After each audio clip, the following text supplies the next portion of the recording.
ये कहानी ममता की है। बचपन से ही घर में ये एहसास दिलाकर पाला गया कि औरतों को बोलने का हक नहीं है।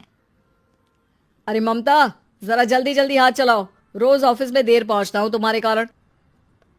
लेकिन आपका सारा खाना पैक और तैयार भी है। अरे जबान जितनी चलाती हो उतना अगर हाथ चलाती ना तो शायद घर को अच्छे से मैनेज कर पाती। क्या मतलब है? क्या नहीं मिला आपको? मोजे मोजे कौन देगा? ममता भागकर पति को मोजे देती है। वो हर किसी का ख्याल रखती, लेकिन उसके घर में रोज का रोना लगा रहता। अरे माँ, आज स्कूल में टीचर ने मुझे फीस के लिए डांटा। माँ, मुझे अच्छा नहीं लगता कि स्कूल में फीस के पैसों के लिए मुझे कोई भी बात सुनाए। अरे पर बेटा, ये तो पापा करते हैं ना, सारा ऑनलाइन। मुझे तो इसकी जानकारी भी नहीं है। हाँ हाँ, बना लो बच्चों के सामने मुझे बुरा। अरे करता तो मैं ही हूँ, माना, लेकिन मुझे कोई सपना थोड़ी ना आएगा कि बच्चों की फीस जमा करनी है। अरे बताओगी तो तुम ही ना। ममता की अब ये आदत में शुमार हो चुका था। वो हमेशा हर बात के लिए खुद को ही दोषी मानती। एक दिन वो पड़ोस की दोस्त से कहती है, समझ नहीं आता यार, मैं इतनी डम कैसे हो सकती हूँ। बात तो सही भी है ना। अब पति बेचारा नौकरी करे, पैसे कमाए, या फिर ये देखे कि बच्चों की फीस का वक्त है। क्या करूँ यार। पता नहीं, मेरे पति तो सारा काम खुद ही करते हैं। वो तो कहते हैं कि तुम थक जाती होगी, सारा दिन घर बाहर बच्चे। तो अच्छा, ऐसे भी पति होते हैं क्या? अरे क्या बात कर रही है? भाई साहब कभी तुझे किसी बात के लिए सुनाते नहीं? किसने कहा नहीं सुनाते? अरे ये पति चीज ही ऐसी होती है कि बिना पत्नी को सुनाए उन्हें चैन की नींद कहाँ आती है। तो तू भी परेशान रहती होगी कि कैसे, क्या, कब भूल गई। अरे वो तो मुझे बस इस बात के लिए ताना देते हैं कि मैं वक्त पर खाना क्यों नहीं खाती या पार्लर जाकर अपनी साज सज्जा क्यों नहीं करवाती। पड़ोसन बोल ही रही होती है कि ममता के बेटे की आवाज आती है। अरे माँ, क्या हो गया? लग नहीं रहा कि आज आप मुझे पानी भी देगी। अरे कब से खाने के लिए वेट कर रहा हूँ। अरे यार, मैं चलती हूँ। बेटा खाने के लिए वेट कर रहा है, मैंने उसे खाना भी नहीं दिया। अरे 12वीं में पहुंच चुका है तुम्हारा बेटा, उसे बोलो खुद पानी लिया करे। मैंने तो अपने बच्चों को काम करना सिखाया है। अरे यार, खुद की भी तो कोई लाइफ है। माना जब नहीं कर सकते थे तो किया, लेकिन अब इतने बड़े बच्चों की हर बात मानेंगे तो मुश्किल तो अपने को ही होगी। ममता को पड़ोसन की बात में दम तो लगता है, लेकिन करे क्या, आदत भी तो खुद ही ने डाली थी। ममता घर जाती है कि तभी बेटी आ जाती है। माँ, परसों मुझे एक शादी में जाना है। तेरी वो जो लाल वाली साड़ी है ना, उसे दे देना। मैं आज जाकर टेलर को दे दूंगी, वो उस साड़ी से सूट बना देगा। अरे नहीं नहीं तारा, वो मेरी माँ ने मुझे दी थी और उस साड़ी से मेरी काफ़ी भावनाएं जुड़ी हैं। तुमको ना मैं दूसरी साड़ी दे दूंगी। ओके, कोई बात नहीं, लेकिन आज दे ही देना पक्का। तारा माँ की साड़ी से सूट बनवाकर पार्टी में जाती है, लेकिन जब वो पार्टी से लौटती है, क्या है, मैं तो समझ ही नहीं पा रही हूँ। अरे जब वो साड़ी मांगी थी तो ये छल्ली सी साड़ी क्यों दे दी? मैं ही पागल थी जो इस साड़ी का सूट बनवा लिया मैंने। माँ, जानती भी हो कि कॉलेज में मेरी कितनी हंसी उड़ी। तभी वहां ममता का पति सुनील आ जाता है।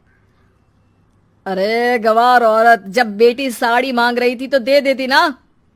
अरे पापा, इनके तो इमोशंस जुड़े थे उस साड़ी से।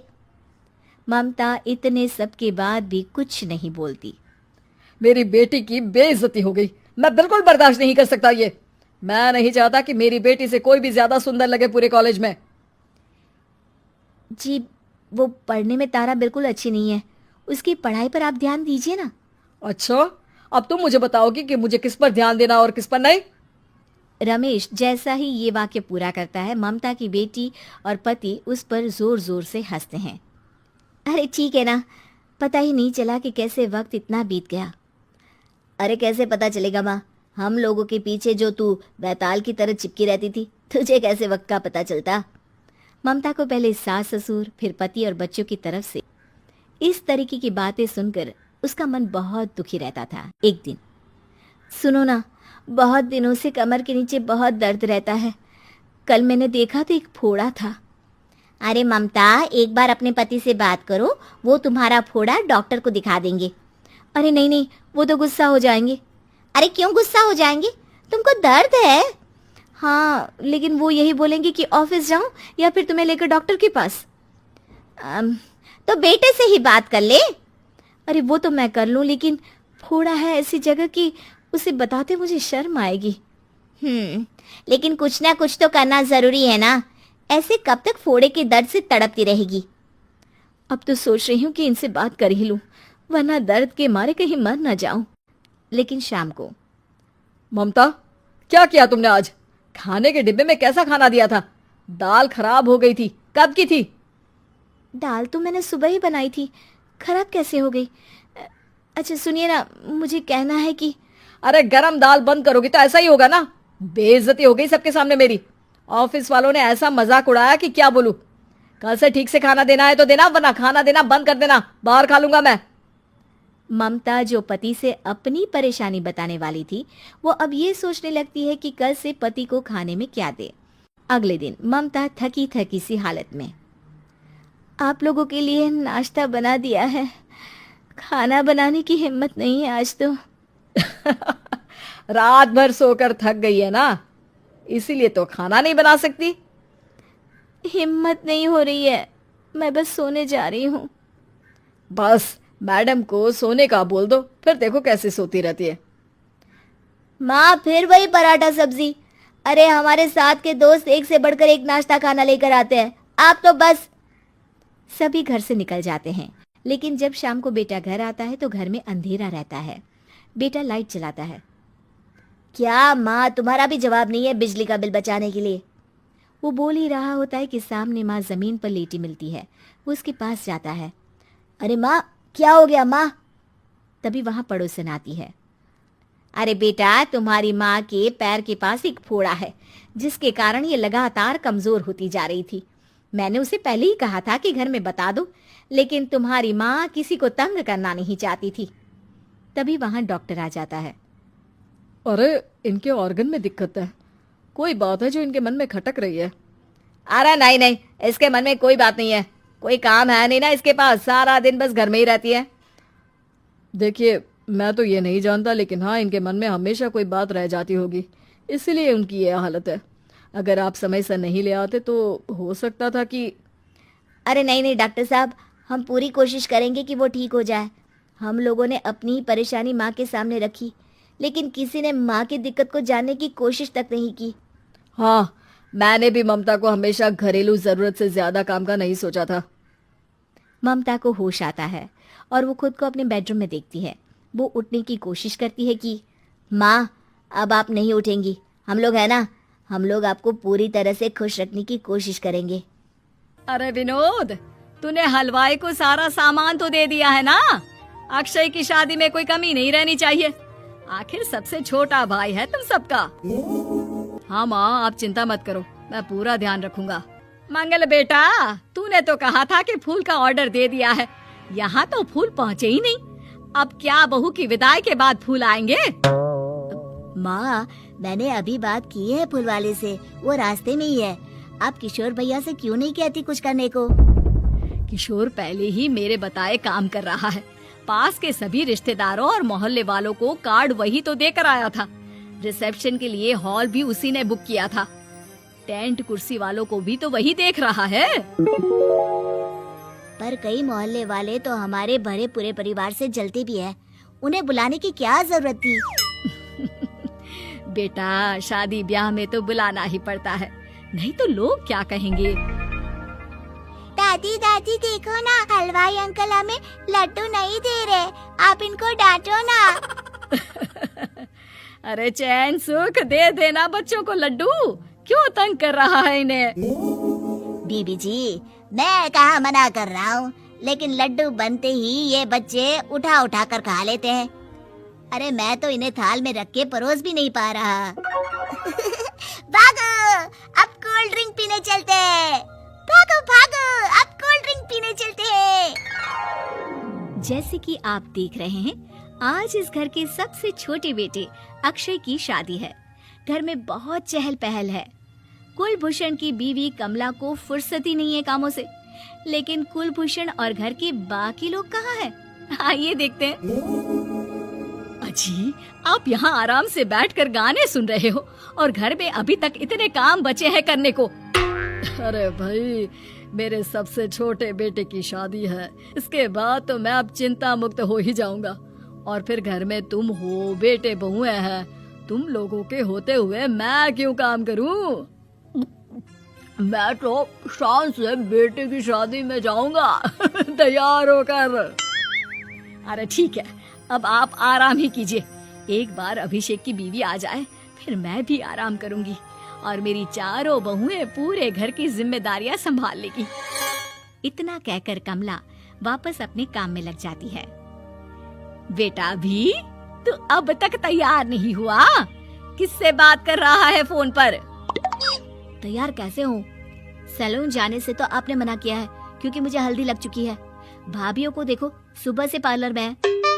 अक्षय की शादी हो जाती है और नंदिता बहू बनकर घर आ जाती है, लेकिन इस घर की खुशियों को मानो किसी की नजर लग गई थी। नंदिता के आने के बाद आए दिन घर की शांति भंग होती रहती। अपने माँ बाप की इकलौती बेटी को इतने बड़े परिवार की जिम्मेदारियाँ कहाँ संभालनी थी। अभी देखो ना, मेरे हाथों की मेहंदी भी अभी नहीं उतरी है और तुम्हारी मम्मी ने मुझे घर के कामों में लगा दिया।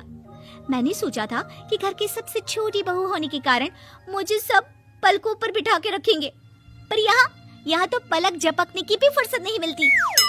देखो नंदू, शादी के पहले ही मेरे घर वालों ने तुम्हें और तुम्हारे पेरेंट्स को बता दिया था कि मैं जॉइंट फैमिली में रहता हूँ, तो फिर अब ये शिकायत क्यों?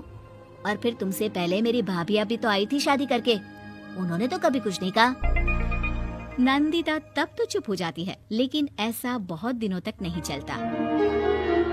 अरे नंदिता, माँ बाबूजी की दवाई का टाइम हो गया है, उन्हें दवाई दे आओ और उसके बाद सबके लिए नाश्ता बना देना। पर भाभी, मैं तो अभी अपना फेवरेट सीरियल देख रही हूँ, प्लीज मेरी जगह आप कर लो ना ये काम। ठीक है, मैं तेरी जगह माँ बाबूजी को दवाई दे आती हूँ और नाश्ता बना लेती हूँ। तू मेरी जगह पूरे घर की डस्टिंग करके 5 बच्चों को स्कूल के लिए तैयार करके भेज देना और दोपहर का खाना बनाने के बाद कपड़े धोकर सुखा देना। उसके बाद हम दोनों मिलकर बाजार जाकर सब्जी ले आएंगे, फिर डिनर की तैयारी कर लेंगे और उसके बाद बस भाभी, मैं माँ बाबूजी को दवाई देकर सबके लिए नाश्ता बना देती हूँ। ये भगवान, ये कहाँ लाकर फंसा दिया मुझे। मेरे घर में तो गिनती की 8 रोटियां और 2 सब्जी बनती थी और नाश्ता निपट जाता था। यहाँ तो रोटियों का ढेर और सब्जियाँ बड़े बड़े पतीलों में बनानी पड़ती है। नाश्ता बनते बनते लंच का टाइम हो जाता है और लंच बनते बनते डिनर का। अभी मुझ में तुम्हारे पूरे परिवार का नखरा उठाने की और ताकत नहीं बची। मैं ऐसे नहीं रह सकती। अरे तो क्या चाहती हो तुम? मुझे अलग रहना है बस। तो ठीक है, हम कल ही शिफ्ट हो जाएंगे किराए के घर में। इतना बड़ा घर होते हुए हम किराए पे क्यों रहेंगे? ना जी ना, घर में ही दीवार खड़ी करो अपने हिस्से के आगे। घर के साथ साथ घर की खुशियों में भी दीवार खींच जाती है। ऐसे ही कई महीने बीत जाते हैं और नंदिता माँ बन जाती है। बच्चे के आने से अभिषेक के कंधों पर खर्चों का बोझ आ पड़ता है। अभिषेक का बोझ कम करने के लिए नंदिता भी पार्ट टाइम जॉब कर लेती है, लेकिन इससे उसके सर पर नौकरी, घर और बच्चे की जिम्मेदारी बढ़ जाती है। नंदिता, ये क्या है? तुमने घर भी ठीक से साफ नहीं किया, ना ही मेरे कपड़े धुले हैं। चिंटू के बाल भी कटवाने जाना था, देखो उसके बाल कितने बढ़ गए हैं। अरे करती क्या हो पूरा दिन तुम? मैं करती क्या हूँ? तुम्हारा नाश्ता और लंच बनाने के बाद चिंटू को डे केयर सेंटर पर छोड़ कर आती हूँ, फिर खुद ऑफिस जाती हूँ। पूरा दिन काम करके आने के बाद बिना आराम किए बाजार से सब्जियाँ लेकर आती हूँ, घर आकर खाना बनाती हूँ, चिंटू को देखती हूँ और क्या करूँ मैं? तो किसने कहा था अपने सर पर इतने काम लेने को? मत जाओ ऑफिस। ऑफिस जाए बिना घर के खर्चे कहाँ से पूरे होंगे? चिंटू की डे केयर का खर्च, उसके लिए बेबी फूड का खर्च, प्रेस वाले का खर्च, ये सब तुम्हारी सैलरी से होता नहीं है। अगर परिवार से अलग नहीं होती तो इतनी मुसीबतें नहीं उठानी पड़ती तुम्हें परिवार के साथ मिलकर काम करने में दिक्कत थी, लेकिन काम तो अब भी बहुत है तुम्हारे सर पर। चिंटू को भी डे केयर भेजने की जरूरत नहीं पड़ती, उसको गोद में खिलाने के लिए दादा दादी और घर के सभी बड़े होते, उसके साथ खेलने के लिए उसके भाई बहन भी होते। मेरे तीनों बड़े भाइयों के बच्चे भी बड़े हुए हैं, लेकिन बिना महंगा बेबी फूड खाए, क्योंकि मेरी माँ और भाभी आप बहुत अच्छे से जानती है कि बच्चे को क्या खिलाना चाहिए। बिजली के बिल जैसे खर्चे भी सब मिलकर बांट लेते थे। लेकिन तुम्हें तो सबसे अलग रहने में ही मजा आता है, तो अब शिकायत क्यों करती हो? बस करो अभिषेक, बस करो। मैं मानती हूँ कि मैं गलत थी। मेरे एक गलत फैसले ने हमें बिल्कुल अकेला कर दिया है सबसे। एक घर में होते हुए भी हम बाकी परिवार से अजनबियों की तरह रह रहे हैं। अभिषेक और नंदिता की सारी बातें घर के बाकी लोगों को सुनाई दे रही थी। तभी कमला बोल पड़ती है, अरे नंदिता बहू, किसने कहा कि तुम अकेले हो?